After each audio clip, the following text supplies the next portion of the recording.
you young people don't know what the portfolio selection process was before 1952. He said people would sit around and think about, well, they got to, they think this industry will do well or this security. He says, but now you have a process. Now you have a process. And that was the moment when I realized that's what I did. I started something which produced this process.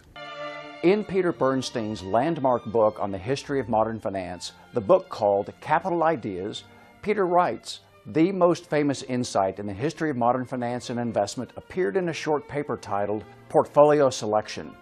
It was published in the March 1952 issue of the Journal of Finance, the only journal then in existence for scholars in the field. Its author was an unknown 25-year-old graduate student from the University of Chicago named Harry Markiwitz. Bang, it hits me. The volatility, the variance of a portfolio depends not only on the volatilities of each of the securities that's in it, but it also depends on their covariances or correlations. Right. So that's my moment of truth. No one, including Markiwitz, was aware that his paper would turn out to be a landmark in the history of ideas.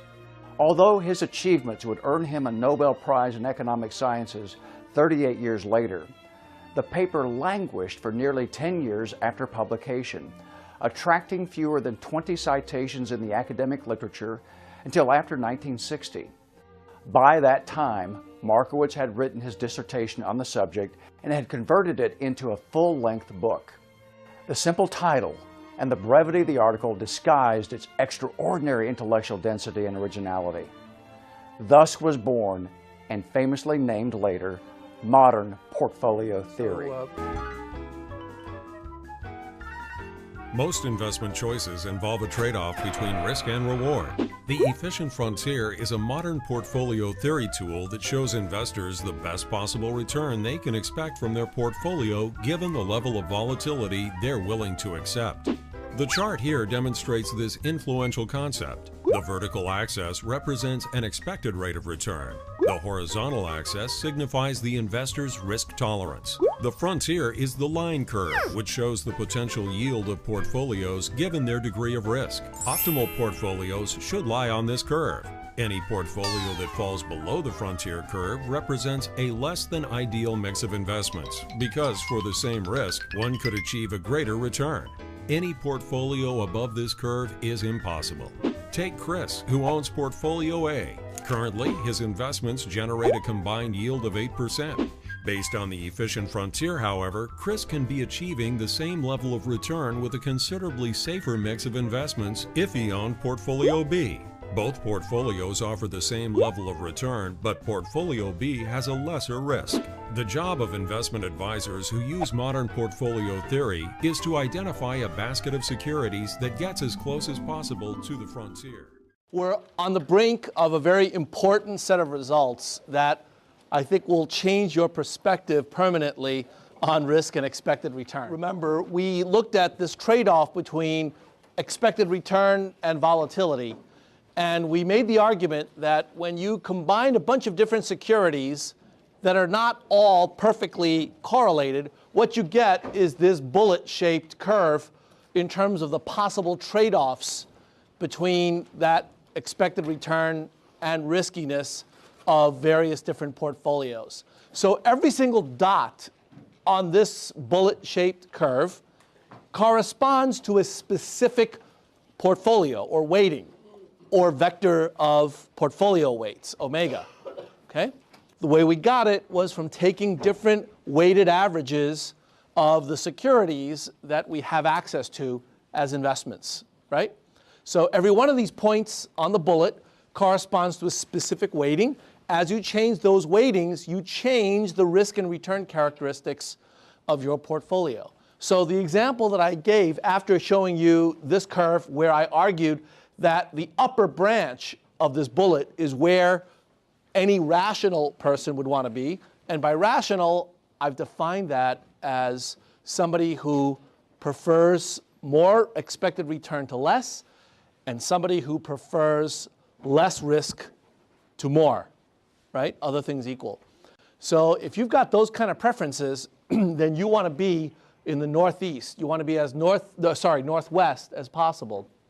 And you would never want to be down in this lower branch when you can be in the upper branch, because you'd have a higher expected return for the same level of risk. So after we developed this basic idea, I gave you this numerical example where you've got 3 stocks in your universe: General Motors, IBM, and Motorola. And these are the parameters that we've estimated using historical data. And when we put these 2 equations together, the mean and the variance, and we take the square root of the variance to get the standard deviation, and we plot it on a graph, we get this. Okay? This is the curve, the bullet-shaped curve that we generate just from 3 securities and from their covariances. And where we left off last time is that I pointed out a couple of things that was interesting about this curve. One is that unlike the 2-asset example, where when you start with 2 assets, the curve, the bullet, goes through the 2 assets. In this case, with 3 or more assets, it's going to turn out that the bullet is actually going to include these assets as special cases, but they won't be on the curve. In other words, what this curve suggests is that any rational person is going to want to be on this upper branch. What that means is that it never makes sense to put all your money in one single security. What this diagram suggests, and you guys are already groping towards, is the insight that the more the merrier. As you add more stocks, you cannot make this investor worse off. Okay? So in other words, I've now shown you an example with 3 stocks. We used to do 2, right?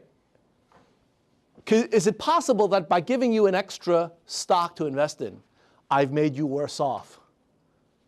Yeah. Why? You can just not invest in that stock. Exactly. I can never make you worse off in a world where you're free to choose, that is, because you always have the option of getting rid of the stock that you don't like. You can always put 0 on it. So to your point, Anand, as I add more stocks, first of all, my risk-reward trade-off curve will get better. What does it mean to get better? What does it mean for the risk-reward trade-off to be better? Yes? It means you get a higher return for the same level of risk. That's right. A higher return for the same level of risk, or a lower risk for the same level of return. In other words, your upper branch actually moves to the northwest. That's what it means to get better. As I add more stocks, this will move to the northwest. And therefore, you have available all of the opportunities to the south and to the east, but you would never take those because you're rational in the sense that you always prefer less risk to more and more return to less. There's a rule in real estate that the 3 most important things are location, location, location. Well, my rule in investments, the 3 most important things are diversify, diversify, diversify, and then I'll give you 3 more: keep costs low, keep costs low, keep costs low.